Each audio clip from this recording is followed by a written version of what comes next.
now because we were starting at 7. So I'm hoping that we don't have an influx of people showing up at 7 o'clock when things are in, but it is what it is. So anyway, I see a lot of familiar faces and some new faces in the crowd this evening. My name is Dara Cockrum. I'm the Executive Vice President of the Northwest Wayne Chapter of Families Against Narcotics, for those of you that I didn't get an opportunity to meet on your way in. And we have been, our FAN chapter has been in existence going on 5 years. We started in the fall 5 years ago, meeting, and then we've been in existence for 4.5 years with meetings. So we've had some people in the audience that have been with us right from the beginning, and we're very grateful for their support. You know, we lost some momentum with COVID. Obviously, we don't have the normal crowd that we usually have. COVID really kind of impacted the people, the amount of people that I think feel comfortable coming out. So hopefully in time, COVID will be a thing that we all say, yeah, we lived through COVID and we're good, and I apologize for any of your loved ones who got caught up in that, but I'm hoping that it can be something that can be put behind us real soon. So for those of you who are not familiar with Families Against Narcotics, I'd just like to take a little bit of time and share with you who we are and what we do. We are a grassroots organization that has been around for 14, 15 years now. And it was started by who now is our executive director, Judge Linda Davis. She was one of the founding members of of Families Against Narcotics, along with some other folks who found themselves in the same situation, where they had their children who had suffered with heroin, opiate addiction, and when they went looking for help, there was no help for parents. And so she was just kind of dumbfounded. Took the people that she had met with that were in similar situations. They met in the basement of a church, and that's how FAM was formed. It wasn't, as Linda tells it, it wasn't a very happy beginning, because everybody was kind of fighting and trying to figure out, pointing fingers, and they decided that it's a lot better to try to get along and try to solve this issue than it is to, point fingers. So we're very grateful for that. And today, we have 22 chapters across the state of Michigan, which is super fantastic. And our whole purpose is to provide education, support, and hope to family members who have loved ones that struggle with the disease of addiction. So we're happy that you found us, happy that you're here. And we have a great lineup of speakers this evening, but before we get into that, there's a couple things that I did want to address. One of the things is, for those of you who are active and vocal in talking about this disease, I thank you, because I really feel like the message is getting heard. You may have seen recently that the DEA just last week sent out a notice that they haven't sent out in nearly 6 years, I think was the number, that there were a lot of counterfeit medications that are out on the street. And it's by the grace of God that finally came out, because I think all of us in this room, this is not new to any of us. We know that fentanyl is being poured into the Adderall and marijuana and all these different medications that unfortunately our young kids are getting their hands on. And, if it doesn't kill them right away, it's forcing them into a life that they would have never chosen themselves. And so we're very grateful for that. The other thing that I just read today, there was the pharmacies, not all pharmacists, like all physicians, are not all created equal, right? So there was a federal lawsuit I found that they were going after some pharmacies, I believe in the Cleveland area, that were distributing an exorbitant amount of pain medication, and they're going after these pharmacies, and they're saying, you know what, this is not okay in our community, and you cannot continue to, fill prescriptions. Somebody should not, a young person should not have 17 prescriptions filled. And so my hats off to all of you, because I know it's not one of us that's making a difference, right? It's all of us working together and facilitating the change that's so necessary. So keep up that good fight, okay? You'll notice here that we have a lot of our signs, our sponsorship signs from our wonderful golf outing that we held at Fellows Creek back in September. It was called Around for Recovery, and all of us want to just take a moment and thank all of our sponsors. Some of them are here this evening. We have Skywood here, who's been just a great supporter of ours from the get-go, they provided dinner again this evening, but also we're provided our lunch sponsorship for that event, as well as, just helping to feed us, which is so nice, because we appreciate that. So thank you. Andy here is representing Skywood this evening, so thanks, Andy. Also, I would like to continue to thank Sweetwaters. You can see Sweetwaters was one of our silver sponsors this year, and for the golf outing, and again, they continue to provide the coffee that you have. So if you are in Canton, please stop by Sweetwaters Coffee and Tea on Canton Center Road in Cherry Hill and let them know that you heard about them from Families Against Narcotics, okay? And then all the other great sponsors. This golf outing was an amazing feat. It was the first one we ever did. We don't golf. Me specifically does not golf. Laura golf, but very few people on our board golf. So trying to put together a golf outing when people really don't know how to golf is a feat in and of itself. So suffice it to say, it was like putting on a small wedding. For those of you who have done weddings, you know that it was a lot. I have not, since my husband and I got married 30 years ago, so lots has changed in that department. But we did it, and we were super excited for all of you who participated. We were able to raise over $14,000, which was super awesome, so thank you for that. And so that money, we're going to be able to reopen our Sober Living Scholarship Fund, and for those of you who have been around, you've heard that term before, and those of you who are new, we started our Sober Living Scholarship Fund. We have 5 vetted sober living homes in the Northwest Wayne area, and what we do is provide 2-week scholarships for folks that are struggling, and it just helps them get back on their feet. You're going to hear from our speakers this evening the importance of having someone go, you know what, it's okay, and you matter, and we're going to get through this together. So we're super happy to be able to reopen this program. We haven't started it yet, but we will be starting it very soon as we can catch a breath from everything else that's been going on. So I'm happy about that. You'll notice in the back by where Laura is, there's a sign, and the sign says Amazon Smile. Do we have Amazon shoppers in the audience this evening? I know I'm a big Amazon shopper, so here's my ask of you. Are you familiar with Amazon Smile? Everybody familiar with Amazon Smile? Okay, for those of you who are not, if you go to your Amazon app or Amazon on the internet, and you type in the search bar, like you were searching for, a bicycle or something, and you type in Smile Amazon, and the first thing that will come back with is charity that you want to donate to. So you click on that, and the instructions are in the back. They look just like this, so you can take a picture of this on your way out, if you would. It doesn't cost you anything, and Amazon gives a portion of your purchase back to specific charities. So ours is listed under Northwest Wayne Families Against Narcotics. When it comes back to you, it will say it'll say Families Against Narcotics Livonia. That's us. So just click on that, and then when you go on to Amazon, you just type in Smile Amazon, and then the portion of your proceeds will be going to help our chapter. And it's something that you can change, so if you support lots of charities, lung cancer, breast cancer, what have you, you can change that every quarter. I would just do it on the quarter, don't do it on the month, do it on the quarter, because I think with the quarter, they collectively take, a portion of the proceeds for the quarter. I think it makes it a little bit easier. And since it's the beginning of the quarter, no time like the present to do it. So thank you for doing that in advance. Let's see. Our Stronger Together Families and Friends support group, we have some representatives here this evening. And that is we have 5 different meetings a month for those of you who are new to FAN. This obviously counts as one. Our Family and Friends Stronger Together group meets twice a month on the 2nd and 4th Tuesday of each month. They have opted to continue to stay virtual, and for the mere fact that their group really grew over the time that they were forced to do Zoom. So they picked up so many people from, is it all just in Michigan, or they?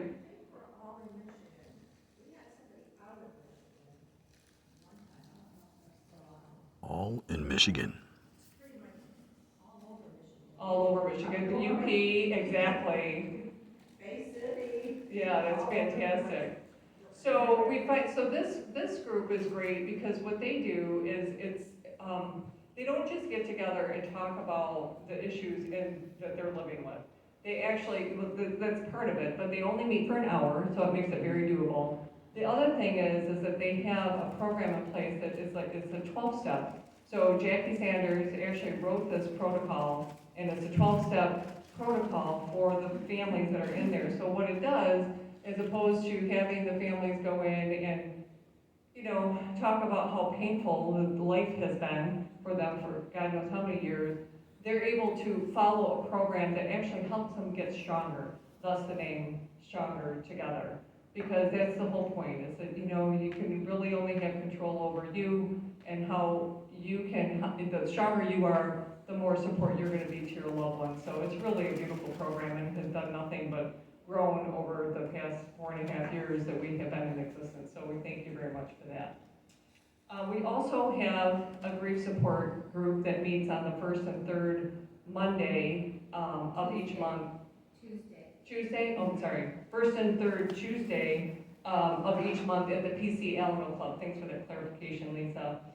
That is unfortunate that we have to have that, but the reason that we do that is because for those of you who have lost loved ones due to addiction, you know that it's a different pain. It's just totally different than losing your grandmother or, you know, your sibling or something. So for that, we're very grateful for the folks that are actually running that program.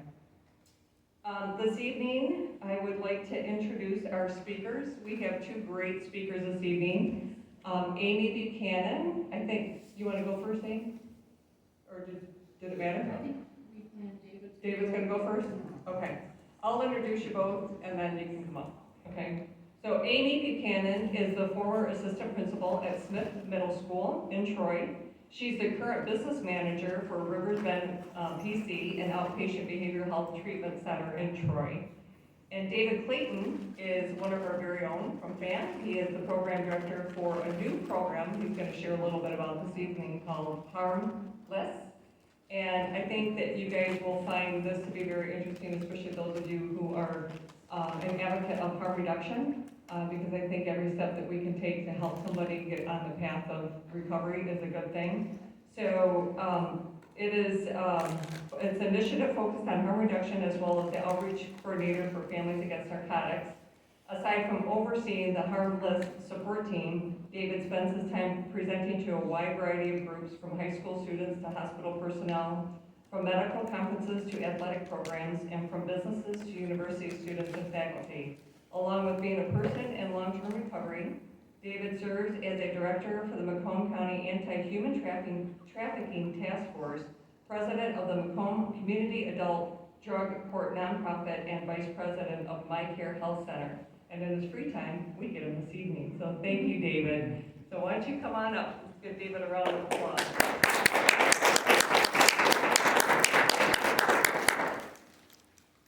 Thank you, Tara. And thank you, everybody, for being here tonight. In my perfect world that doesn't exist, I would love to see every single seat here filled, and there'd be standing room only, but hey, maybe they just haven't made it here yet. Aside from that bio that Dara read, that's who I am. I've been with Families Against Narcotics for about 7.5 years. I came to a Families Against Narcotics meeting at about, I don't know, maybe 60 days into this journey that I call recovery, and they kept me, and I've been here ever since. I started off doing a few speaking gigs at some high schools every now and then I became a youth coordinator, then I became outreach coordinator, and then I oversaw half the state's chapters, and then and now I get to start my own program, which is called Harmless, which is a harm reduction initiative. And anytime somebody gives me a platform to talk on harm reduction, I will talk in nauseam about it. But for the main focus of why we're here, and I'll get into all of that, is you know, as a person that's in long-term recovery, which means for me I haven't had any mood or mind-altering chemical in my body since September 23rd of 2013, which yes, I just celebrated 8 years of continuous recovery a couple weeks ago. I continue to be a voice. I continue to be a voice for those that don't have it. And if I remember at one point in time where I said that if I ever had a platform that I could utilize my voice, that's what I was going to do. And well, that's what I continue to do. Just by a quick show of hands, how many people in here have made their first contact with Families Against Narcotics tonight? Anybody new? 1, 2 people? Awesome. Thank you for being here. Anybody in here that's in recovery? Care to share? Awesome. Welcome to you. And those repeat supporters of Families Against Narcotics, I love you all. Thank you so much. When when I came to, I remember when I got to FAN and they started doing these introductions about who people were and why they're here. I saw something a lot different. I saw people that were from all walks of life. I saw people that were in recovery. I saw people that were grieving a loved one. I saw mothers and fathers, lost, not knowing where to go and where to turn because their loved one was still struggling. I saw parents celebrating their loved one's recovery. I saw law enforcement. I saw members of the community, judges, and I think the most importantly for me is what I saw was what I just never wanted to put my mother through ever again. I saw that it was a community that came together that wanted to see something different. They wanted to see a change, and that's what I see when I go to FAN meetings across the entire state. I see a community that it's just different faces. These chairs across every chapter I've ever been to, and I think it's an amazing thing, and I think that programs like this should exist for everybody. As I said, I was going to be a voice for those that didn't have it, and that's what I do. So when we talk about stigma, right, we talk about stigma in different ways of like, well, hey, it's what people think, it's what people perceive somebody who is struggling with substance use disorder to look like. It's rarely based on facts, but rather just what someone thinks about. And I think one of the biggest pieces of stigma is that it does a lot to people. One, it can trigger people. 2, it can make people that are stigmatized like 5 times more likely to not want to enter any type of treatment program. And when we talk about stigma in the media, it's a whole nother world. The news is what the news is. The news reports on things. Sometimes they do a factual job, sometimes they don't. I'm not here to debate that. All I'm here to do is really talk about what stigma in the media looks like today. So I'm going to go through a series of clips with all of you, and I really want this to be interactive. It's kind of like you ever go into those magazines where it's like spot the difference of like what's different in this clip to what's different in that clip. So I want to play some clips, and I want you just to see what is it that you pick out of these videos and what the premise of the video is and what you pick out in that. And if it's nothing, it's something. If it's something positive, it's something positive. And if it's something that you figure that could be stigmatizing or negative, please let's talk about that. Because again, this is all educational, and I do want to do my part to educate you into this. So we're going to start off here with, so we have a quick response team called Comeback. And what that program looks like is that it will be, we're now with, she'll kill me if I get the number wrong, but Aaron, I'm sorry, I think we have 18 police departments now across the state that will pretty much do a post-overdose wellness check. So what that looks like is a plainclothes officer, a peer recovery coach, and a family recovery coach will go to the residents of an overdose and simply do a wellness check. Say, hey, we heard that, we know something happened here, there was an overdose, and we're here to offer you some services, whether that be treatment, peer recovery services, basic information, maybe you're leaving them with some naloxone or other resources. So we recently launched with the Berkeley Police Department, and Fox 2 did their due diligence, and they covered this program, and this is what it looked like. Police officers more resources to help on overdose calls. It started in Sterling Heights, then downriver to Allen Park, now here in Berkeley. The opioid crisis has publicly taken a backseat to the pandemic, but the numbers, they're staggering. According to Families Against Narcotics, or FAN, 2021 expected to see a 40% increase in overdoses and a 20% increase of opioid-related deaths. It's the only disease that where you're sick, you can't just walk into your doctor's office and say, I'm sick, I need help. And you get that warm handoff and a group of people that are going to orchestrate a recovery for you. Linda Davis, a former Judge, a Macomb County runs fan, launching the Comeback Quick Response Team. It designates officers as the go-between to get those suffering with substance use disorder connected with a team of professionals to facilitate treatment. Since I've been a detective, I've lost 3 or 4 close students through Berkeley that I was familiar with, knew as they grew up, and then to hear that they had overdosed and passed away. Based on calls for service, Berkeley PD knows who needs help. With people suffering from addiction, they go to the hospital, they're there for 2 days, they're out, and we're out again, you know, some of the same places 15, 20 times a year. Big picture implications, reduce crime stats, less homelessness, and unburden the foster care system. And of course, get sufferers long-term help. Arresting people is not the right way to do this, that it's better to offer treatment options, because then we get to the real root of why people are committing crimes. Reporting in Berkeley, Jessica Dupnack, Fox 2 News. So it was really the story, and we're so grateful for Fox 2 for covering that. What did somebody notice out of that? Anybody? Yes. I just felt like it was positive in the idea of expressing exactly what this is all about. Sure. And I felt that it was done in a positive way. Yes.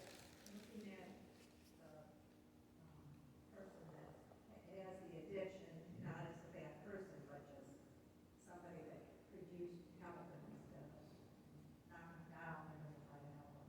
Sure. Anybody else? Yes. It wasn't presented in a way like in the past, for example, when they had a grandma overdosing with her grandchildren in the backseat, that then kind of criminalizes or gives an opinion really, really negative to the general public in a message that's supposed to be a public service announcement. Anybody else? Yes. I think using words like person and addiction rather than addict or things like that is pretty big. Yeah. Anybody else? Yes. I also agree with you that substance use disorder, using that terminology rather than addiction is really important. That's a big one, for sure. So what I get out of that, oh yes, Dark. I was just gonna say, one of the things that you had mentioned is that sometimes it could be a trigger Yeah. for people. There were a lot of things in there that if I was in recovery, I might go, oh. maybe Yeah, exactly. that. So what I counted was 8 images in that video that didn't need to be there. We're talking about a program that's gonna help somebody find a path of recovery through law enforcement. So yes, we're gonna show some lights, we're gonna show maybe a jail cell. But I think what we could have did was with the needle going into a bruised arm, unnecessary. The first 2 images, first images was pills falling from a pill bottle, so we kind of got that. The next image was heroin cooking in a spoon over a candle. And then it was blood into a syringe, if you saw that. All to talk about a very positive story of somebody that is, you know, could be down this road, and then also partnering with a police department to bring this initiative. I also think they could have did without showing an overdose survivor as that as well. Because again, let's just say this is somebody that is in long or in early recovery, and they're gonna watch this news clip, and they're gonna see it, and they're gonna say, wow, this looks really cool, I'm glad something like this exists. And then they see a needle going into a bruised arm, or heroin cooking in a spoon, or pills falling down. Those are called triggers. We actually have to, if we ever post some of these videos, we have to place trigger warnings, disclaimers, before we post these on our social medias to let people know that, hey, you ever see those disclaimers say this contains graphic imagery and, you know, viewer discretion is advised? I don't feel we should have to put viewer discretion labels on videos such as this. And yes, using first-person language, they are people. They are people who use drugs. It is a substance use disorder, right? We can start doing things in a matter of which kind of what we're seeing now. This next clip that I'm going to show you is channel. This is the channel 7. Oh, this is channel 2. Okay. So then we'll just go ahead and we'll watch this one, and we'll do the same exact thing. Is there a faster way to treat addiction? Don't have any more craving for drugs. One local hospital claims it can. Drawing in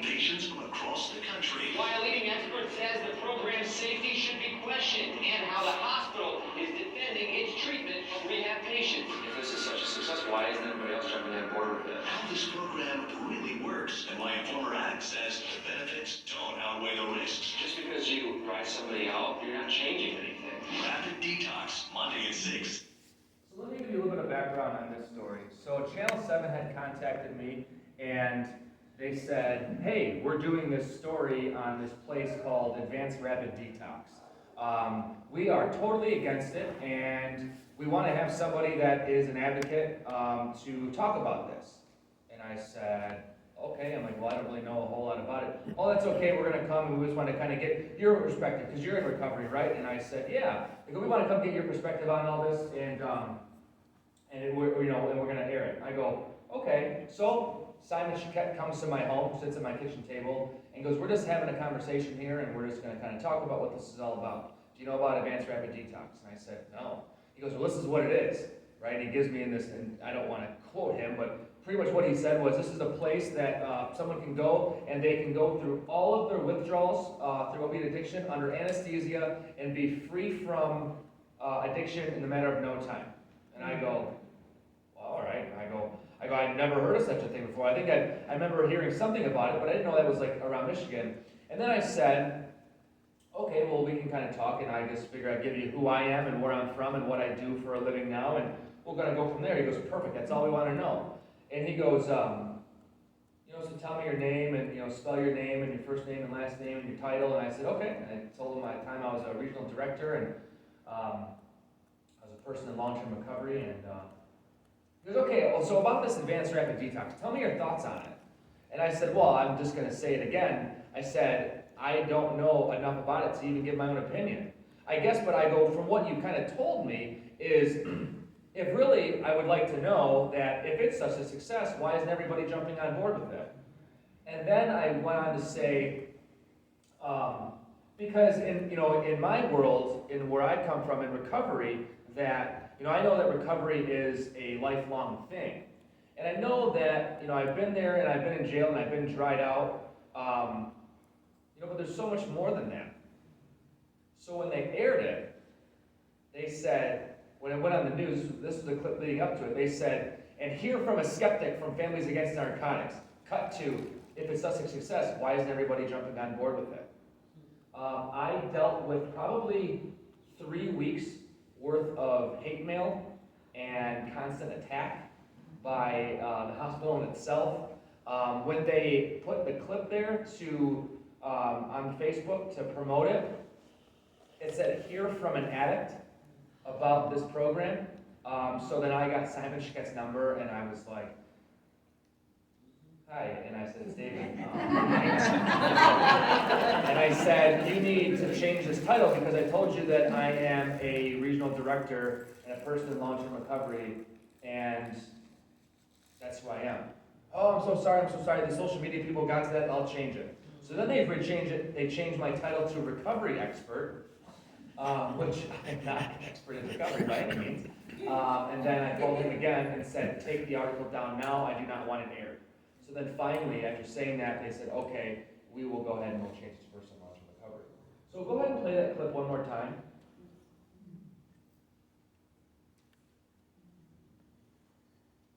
Is there a faster way to treat addiction? Will be any more craving for drugs. One local hospital claims it can, drawing in patients from across the country. Why a leading expert says the program's safety should be questioned, and how the hospital is defending its treatment of rehab patients. If this is such a success, why isn't everybody else jumping on board with it? How this program really works and what... So if you look at me, does that look like me? No. Good. Not at all. Not even at my worst, does that look like that.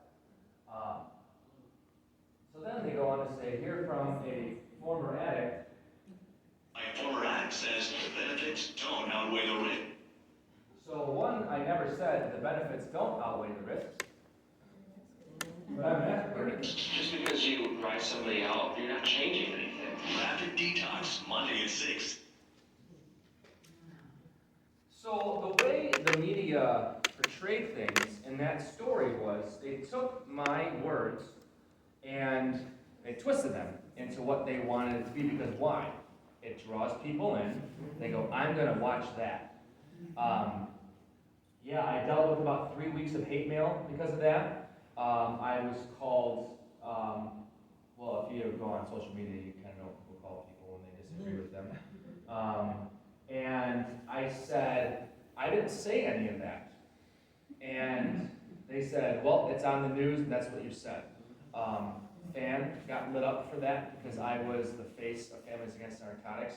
I didn't get reprimanded, for that because they knew how the media was. And then they kind of called me, I think like, I don't know, a month later, do another interview. And I said very politely, I will never, ever, ever do another interview with you ever again unless I see it first. And they said, okay. You see, when the media does these things and they cover things and I watched this news article or this news show, and it was done very, very good. It was down in Seminole County, Florida. If anybody's ever heard of Sheriff Lima from the Seminole County Sheriff's Department, and they had this kid sit down with them, and he just said, so Sheriff, kind of tell me about what it is that you're doing. And then even leading up to that, this kid was on the news, kind of like broadcasting, and says, and most recently I sat down with, Sheriff Lima of Seminole County to kind of get his take on what the county is doing as a proactive measures in the, in the battle against the opiate crisis or substance use disorder in general. He did not talk like this when he was broadcasting that news story. And which leads me into the next clip that we're going to play. And I apologize that some of these are your favorite news anchors. I really apologize for that. But this is all educational purposes, Yeah, right? it sure does. In this 150-page civil lawsuit, their assertions that Big Pharma falsified data, knowing how addictive it was, that it should have only been used for palliative, end-of-life comfort care, but instead was pushed out to physicians as pain management, creating this natural scourge. He says he just liked the high, and it led him to a life of crime and shame. Doctors shopping for prescription painkillers. At 17, 18 years old is when I started recreationally taking Vicodin into Norcos. And then by 19, I was introduced to Oxycontin. That was when Oxycontin, you could crush it and sniff it. And then when they got too expensive, turning to heroin. Yeah, I went to treatment 5 different times. David Clayton's path to redemption started by dying twice in 2 days and being brought back by Narcan and fast-acting emergency first responders. So many years of incarcerations, treatment centers, homelessness. Today, the ultimate revenge, recovery, working for the nonprofit Families Against Narcotics, and standing at the front line of a major lawsuit and strategy shift to get legal drugs off the streets. The suit is mammoth. The city of So we're getting better, right? So we're getting a little bit better. In that story, actually I did not die twice. I had overdosed for 2 times in 3 days. Yes, I was revived by Narcan. But again, in the way that they took my words and portrayed them in that story, it was a very shockful factor. They were talking about a major lawsuit. This is what we now know as the Purdue Pharma lawsuit. This was probably 2 years ago, I believe, when this was aired, maybe 3 years ago. And again, in that time, every time I say this, they go, can you please say your name? And I hand them my card now. And I said, this is my name, this is my title. And then they still put recovering addict on there instead of person in long-term recovery, or a person in recovery for that matter. So then by this time, after all these years, I started getting very agitated. And I said, this has got to change. Something has got to give. So every single time that I am ever a part of any type of press conference or the news is going to be there, I say to the person filming, because you see how it goes is that you have somebody there that's shooting the footage, the videographer, and then they take it and they pass it along to the next person, and the next person edits it.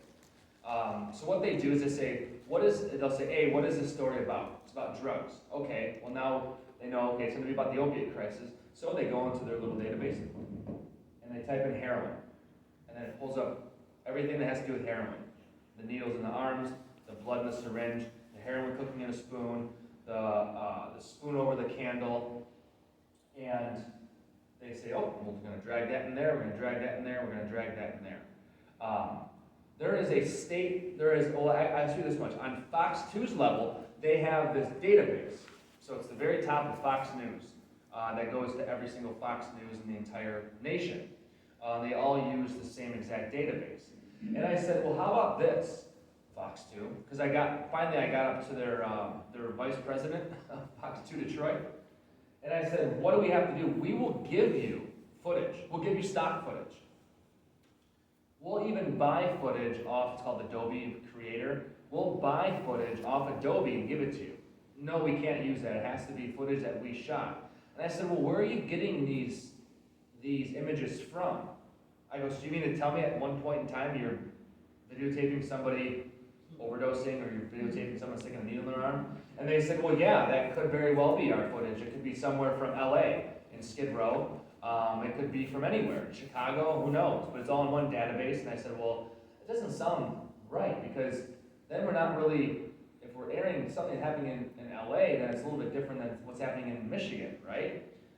And I said, so how about we shoot our own footage and give it to you? They said, yeah, we can do that, we can do that. So then, bring me to my next clip. We recently launched our Combat Quick Response team in Oak Park. And this is the, yep. So we launched in Oak Park. And guess who was there again? Good old Channel 7 Action News. And if you could start that over again, because it's really important in the beginning. So Channel 7 was here. I think it was Andrea. There you go. And I said, listen, you guys are the only ones here? And I go, if this is going to air, this has got to change. And I said, and I shared about Simon, and she said, oh my gosh, I'm so sorry about that. That's not how I do things. And I said, can I give you some stuff to use? She goes, absolutely. Give me the footage, we'll use it.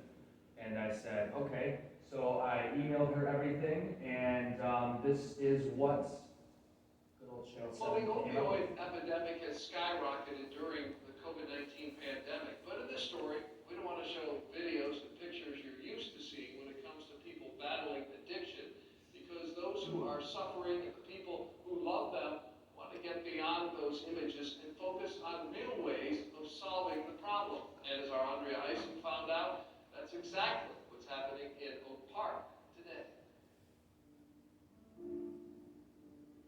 My son Justin struggled for 7 years before I lost him to an overdose in 2017. When Pam Blair talks about this beautiful young man, the words come from a place of lasting grief. A loss that led her to other families, other mothers and fathers suffering like she was. So Pam has pledged to give them hope, resources, and care, to help prevent them from feeling the emptiness that she does, living without her son. After he passed, I began working with Hope Not Handcuffs and Families Against Narcotics. And it's very rewarding work. I came as a person in recovery. So I'm now a person in long-term recovery, and I know exactly what it's like firsthand. David Clayton is the program director, the man behind this important work. Listen as he explains H&H and FAM. After a post-overdose at the residence, within 72 hours, we were going to show up at your door with a plainclothes officer, a peer recovery coach, and a family recovery coach. We're going to simply offer you services. If you reject services, we're going to come back. We're going to check on you again because you deserve that. Anybody who is seeking treatment for any type of substance use disorder can walk in to this police department and ask for help. They're going to be greeted with compassion by the desk officer. They're going to call one of our angels. We're going to come out and we're going to help you get into treatment. And thanks to the generosity and funding from Impact 100, this mission and its reach is expanding. Look for a long partnership, a positive partnership, and we want to go out and do our part and hopefully help save lives and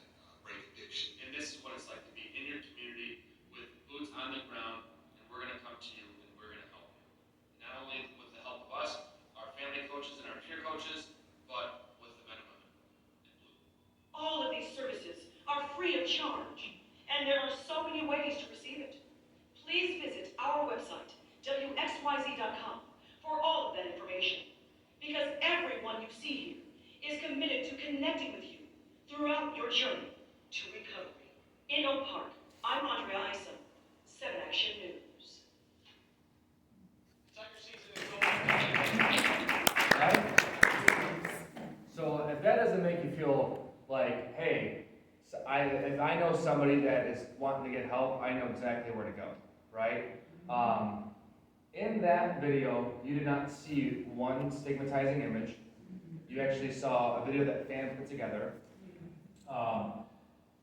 And what that was a voice coming out and saying, hey, this needs to stop. This is what you're doing, this is what you're portraying, and let's do better. And then they took it upon themselves to do better. They even said, we're going to show you something different instead of what you're used to seeing. Because even they know that what you're seeing isn't what you should be seeing.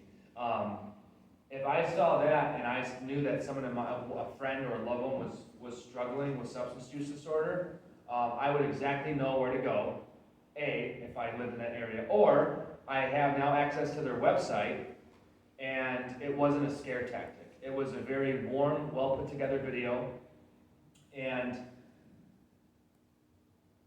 then like two news stories later, it was back to the same thing. But the fact of the matter is that we change something, and then it's through constant education. Because if we weren't in this to educate people on a daily basis, we wouldn't be sitting here tonight, and I wouldn't have a job, and we wouldn't need to be using our voice and educating people on a regular basis, because everything would be fine, and we wouldn't be in the mess that we're in right now.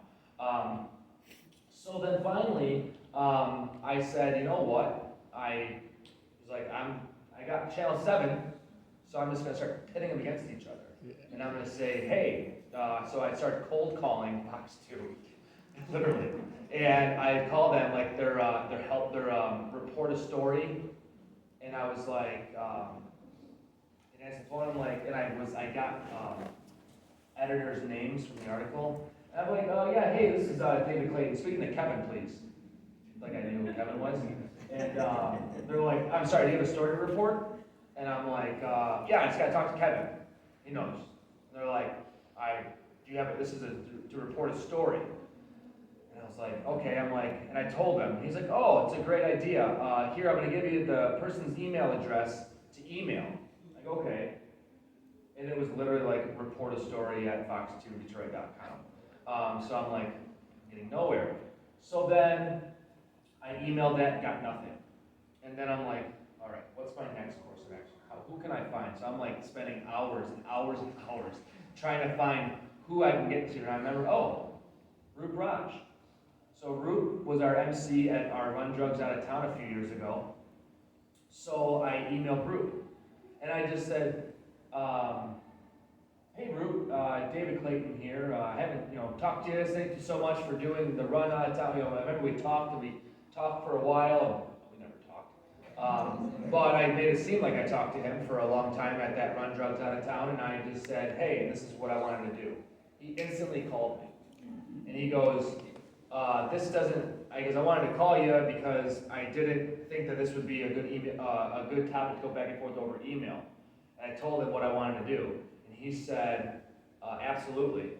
He goes, to kind of like break away like the whole like news reporter thing, he's like, I feel like his wife, I think his wife is a therapist, and he's like, and I know I struggle with mental health, and he goes, and if you want to talk about stigma, he goes, stigma might not just be in the world of SUD, he goes, because me being a man of Indian descent, he was sharing these stories, and he would be, at a dinner, and someone would say, what nationality are you? Oh, I'm Indian. Oh, my urologist is Indian. And he's like, what? Like, what does that have to do with anything? Who I am? And that's a stigmatizing way. It's not the stigma that we're talking about tonight, but however, that is a way of stigma in that. He goes, let's do it. So we met in a park in Birmingham, and This is what Fox 2 Detroit came up with.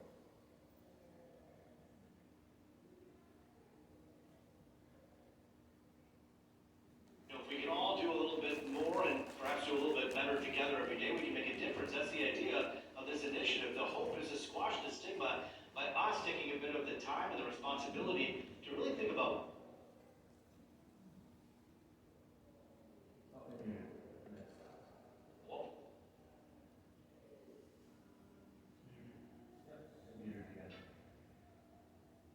proud Medway mother. I have Meadows, summer, autumn, and winter. The triplets are 7 and Meadows 9. A husband, 4, we can all do a little bit more and perhaps do a little bit better together every day. We can make a difference. That's the idea of this initiative. The hope is to squash the stigma by us taking a bit of the time and the responsibility to really think about what we're showing on television.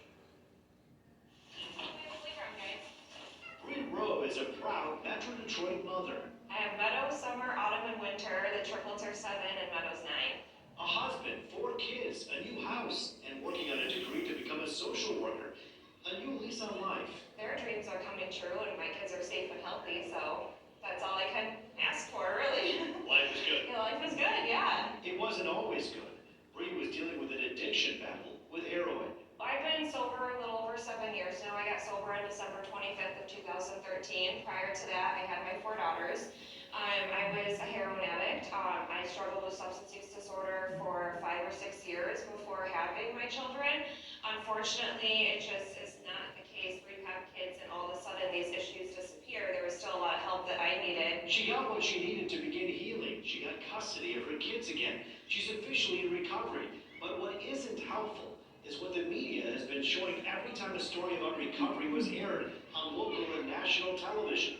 She watches it. So do her kids. All of the pictures are portrayed in negative images, needles and different things that, put people in a light of not being worth saving, the dehumanizing nature of it.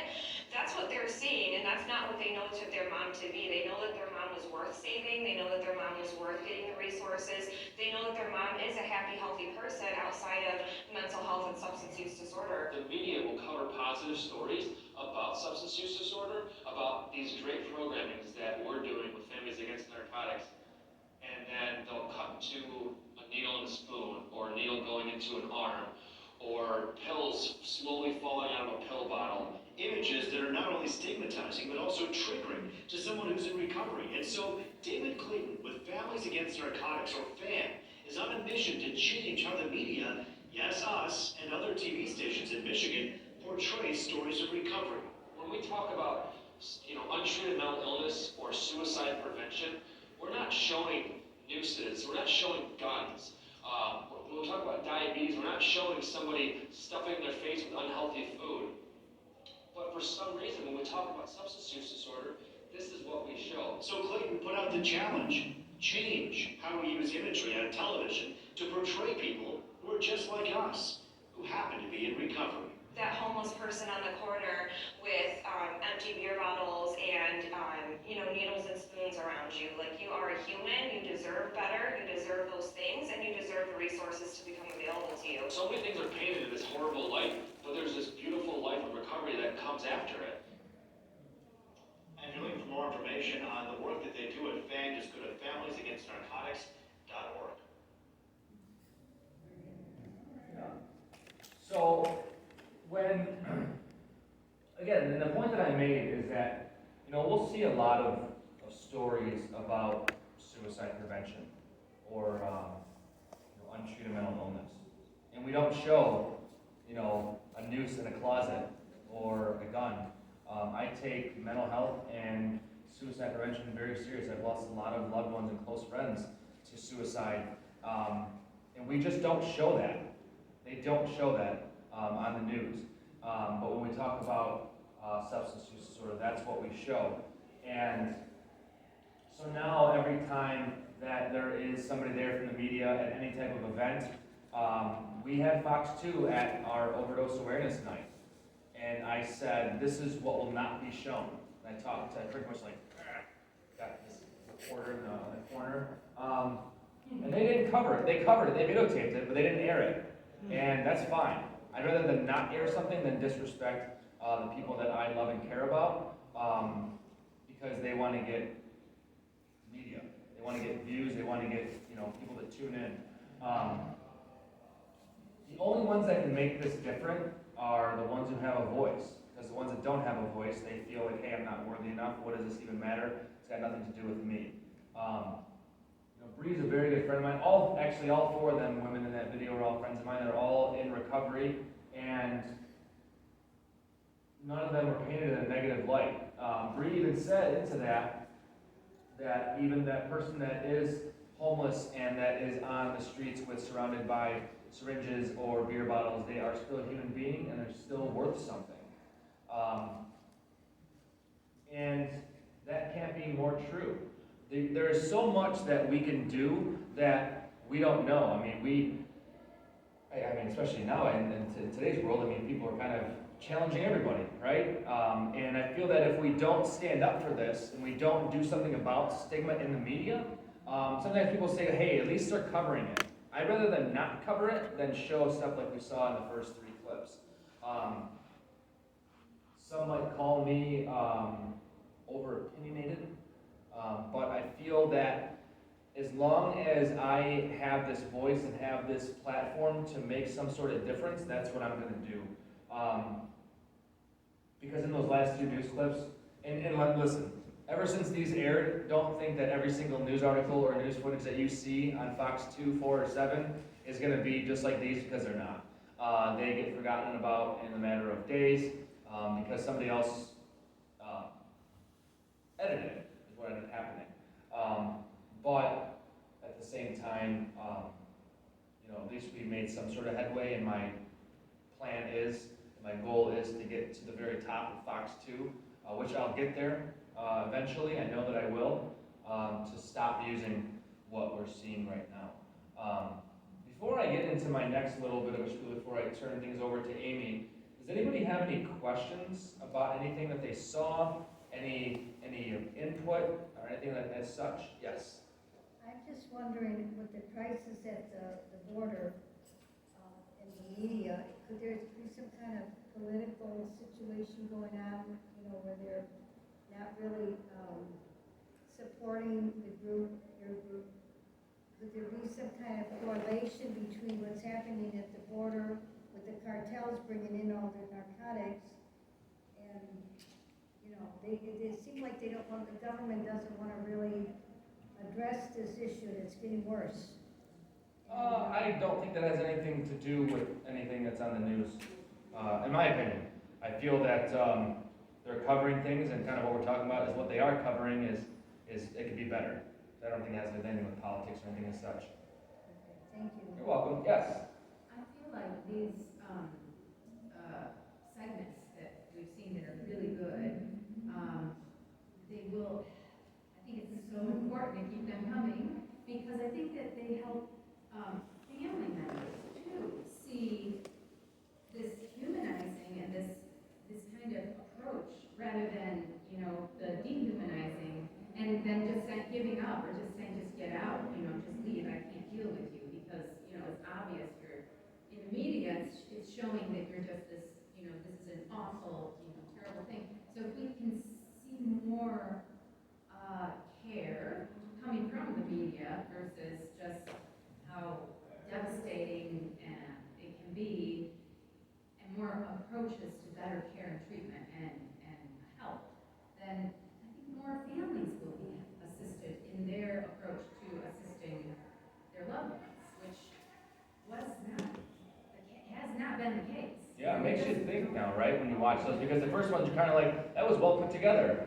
And then you see, right, and then you see one that kind of what we're talking about, and it's kind of like, so we started off with not so great, and then we kind of got to the better ones. And that's just going to make you think now. So every time you see a story, you're forever going to think of me and this kind. Congratulations. Yes? Well, television is one thing. What about social media, where the algorithms reward more clicks? Right. So the more sensational, the more negative, the more clicks they get. Exactly. How are you going to control that? I'm working on it. Yeah. It's tough. Yes. Thank you for this. This is really great. And as we were watching and you talked about the stock images that they were using when they went into their database, I'm just wondering off the top of my head if they don't have some outline for that particular, to write it also to go along with it, so that all that negativity is in there. Yeah. And did you say that a lot of these, the videos that you had shown portions of from FAN, those are all located on the FAN website? How would we find them? Yep, so I'm actually gonna get those put on the staff or the chapter resource page to go to a Google Drive, to where if you do have somebody that maybe we have a local broadcast, it starts with that. I mean, we start with I started local, I just put those on there, but we started with the local, the public broadcast or whatever, and get those changed. But yeah, we'll get those images over to you. Yes? One of the things that I would like to add is that typically the evening local news lasts 30 minutes. And you've got to have a sports segment in there. You've got to do weather 4 times in half an hour. There is only a limited amount of time to grab a person's attention. And sensationalism has always worked. Sure. If that's all you're trying to do, is to make sure that the person watches your show and not turning to the other channel. That's a sad fact, but I mean, if you want to see how the media or just people in general, I mean, I'm sure maybe I don't want to say we've all been there, but even I've done it at one point in time. We kind of go down the rabbit hole of like trying to argue our point with somebody on social media. The thing is that that's how people perceive it, and even like a story like this, when they shared it, there was a lot of people that loved it, a lot of people that laugh at it. They still call us, junkies, and we did it to ourselves and all this stuff. And we're not going to get through to everybody, right? These trolls are never going to go away, right? And I've learned I can't please everybody. But if I can give that person hope, or that mother hope, or that father, or grandma, or grandpa, aunt, uncle, whoever it is, that say, hey, it's going to be all right, that's my job's complete. Yes? I like how you put that part together about when they was going into the jail, because it took me back to my addiction. Now, I'm also a person in long-term recovery, and I remember when I was out there struggling, I went to the police station to turn myself in, and they wouldn't even take me. So it's a difference. I like the change that's going on today, because today we could go in here and get some help. People could go in here and get some help. They know where to go. As to where 27 years ago, because I have 27 years clean this year, but 27 years ago, I went to the police for help. They wouldn't help me. So I like how you put that part together and you showed it. And when you talked about that very first one about the hospital, that took me back to when we used to see that commercial, The Passage of Malibu. Come over here and get cured from addiction. I was like, oh my God. Yeah. They do that. Yeah. So, and you made a very good point, which will segue me into my next little part, is where to go to get help, right? And I think that a lot of us that are involved with Families Against Narcotics, and we're involved with other organizations, right? DUN and everybody else that does things.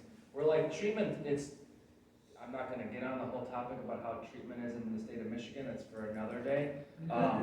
But it's like we can access treatment, right? We make the accessibility part there. But what about those that don't know where to go? What about the ones that don't want to stop, right?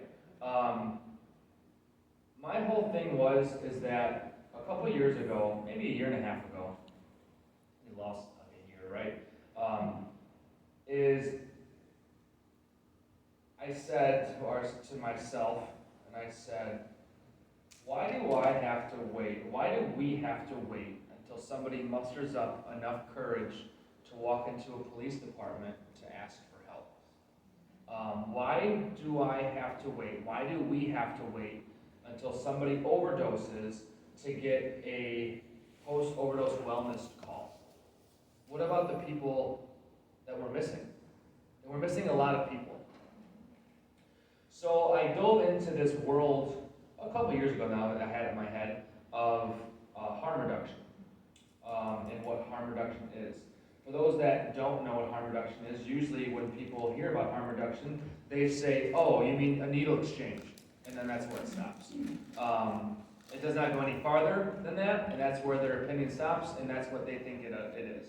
That is in fact not what harm reduction is at all. It's not just a needle exchange. Harm reduction is pretty much just lowering consequences to risky behavior. On the way in, who wore their seatbelt on the way into their car? You exhibited harm reduction.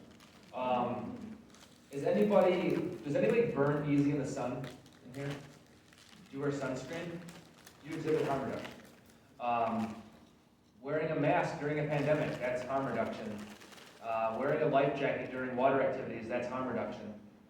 Wearing a condom during sex, that's harm reduction.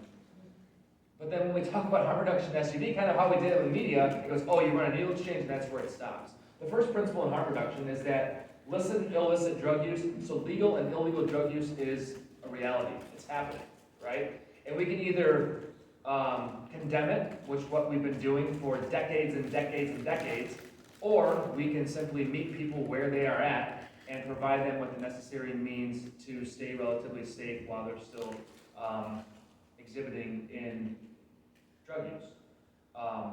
As my man earlier had mentioned, these are people, right? People who inject drugs, people who use drugs. This is not a topic for me to really debate, and I will give somebody a presentation on harm reduction anytime they would like it. So, about a year ago, I started working the plans of getting a harm reduction program. I had contacted the state because the state recognizes harm reduction. They recognize syringe service programs, and that's exactly what I have now. I run a harm reduction program in Macomb County. I run a full syringe service program in Macomb County. People are going, as I said, are going to use drugs, whether we're there or whether we're not, and people share syringes. People find used syringes on the street and use them.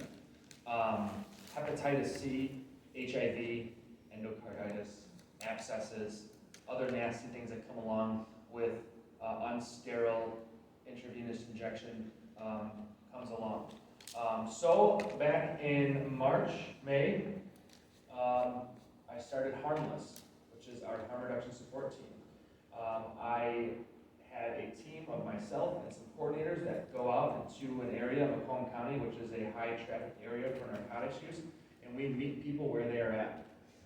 If somebody wants to go to treatment, I will place them into treatment right there on the spot, no questions asked. On a parking block, in the middle of a gas station and a fast food restaurant where we set up. If they don't want to go to treatment, that's okay too. I'll keep them alive long enough until they want to go.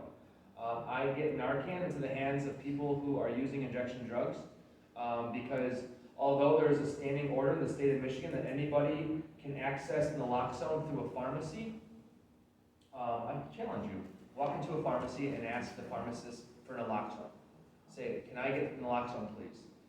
They're going to say, which what they said to me is, what do you need it for? And I said, well, because I just want it. What are you going to use it for? I just want to have it so I can just have it in case someone needs it. Well, do you have insurance? I said, no, I have insurance. I said, no, I don't. And they go, do you have an ID? And I go, no. I go, well, I can't give it to you. And I go, oh, okay. I give Narcan in mass amounts to people who are using injection drugs. I love people who are using. They have stories, they have narratives, they are human beings. And I know that since June 1st is when we officially went out to present day, I have handed out 163 kits of naloxone. There has been 12 overdoses reversed, reported back to me with that naloxone. Since June 1st, we have collected over 2,000 used syringes off the streets. That's 2,000 syringes that are not lying in a park or in the street or in an abandoned house. I took it a step further and I created a street medicine team. So I have a team of medical students that will provide on-the-spot medical care. That is like basic wound care. We're not doing tracheotomies or anything like that. But I know this much, that we had somebody who was using injection drugs and got an abscess from using old syringes, using shared syringes, injecting crack cocaine with lemon juice, which is horrible for your veins, and they had an abscess. We had a doctor out with us, and the doctor looked at that and said, you know what, we gotta get this looked at. Oh, no, I'm fine. 3 days later, we have a phone line that they can call, it's called the harmless line, and he called and said, David, I need help. And I said, well, okay, what's going on? I don't feel real well, and something's happening. I think my arm's going numb, and I can't, and I can't, and the phone died. I'm like, oh my gosh. So I tried calling back, doesn't answer. Finally, we see him a couple days later, it was a Monday. What happened is that his abscess had ruptured. And he walked up to a group of DTE workers and said, will you call 911? So they get him to the hospital. Mind you, this young man has absconded from parole and has multiple warrants for his arrest. He's in the emergency room, and if anybody wants to talk about how people are stigmatized in the emergency room, we can talk about that too. And the nurses were not treating him properly. They chalked him up to drug-seeking behavior, and they called for records. You and I would know that that's medical records that they need, but this young man, being an absconder from parole, thought it was criminal records, and he left against medical advice. He comes to us Monday at 9 a.m. right when we get there with this open wound wrapped in a dirty sock and said, can you help me? We then treated that wound on a daily basis, cleaned it, irrigated it, put it with stale gauze, stale wrap, and it healed up just nicely. They do. They really do. And so now our street medics and my street team and even myself can even look at wounds and say, hey, let's not, use that injection site anymore. Make sure that we're using sterile water that's provided, medical grade sterile water. We're using alcohol swabs for pre and post injection. Because people who inject drugs are people too, and they're worth something. And there was a time to where I had, true story, I was in a pharmacy one time, and I was trying to buy syringes. Now, trying to buy syringes for somebody who's not a diabetic is actually quite difficult. And a lot of pharmacies don't want to sell you syringes because who would want to sell a dirty, junky syringes, right? And this lady behind me, this little old lady, she goes, excuse me, I hear you're trying to buy syringes. And I was like, yeah. And she's like, I have a ton of them in my car, and I can't use them. They're all brand new in the box. And I was like, oh, okay. And I thought, for sure I was getting set up, but I didn't care. So I go up to this lady's car, and she's got like, I don't know, probably 150 syringes. And she goes, I can't use them. My granddaughter bought me the wrong ones. And I was like, okay, and I took them. Well, come to find out, I could not use them either because they were too small and I couldn't use them. I tried using some of them, but that's all I could do. And then, so being environmentally friendly, even in that state of mind, I was like, I don't want to throw these in the garbage because I probably shouldn't do that. So I walked to a main hospital urgent care. And I walked into this, like, the nurse station is. I said, hi. I said, my grandma sent me here with these syringes because I could probably dispose of them, and I want to do that, so I'm not throwing them in the garbage can.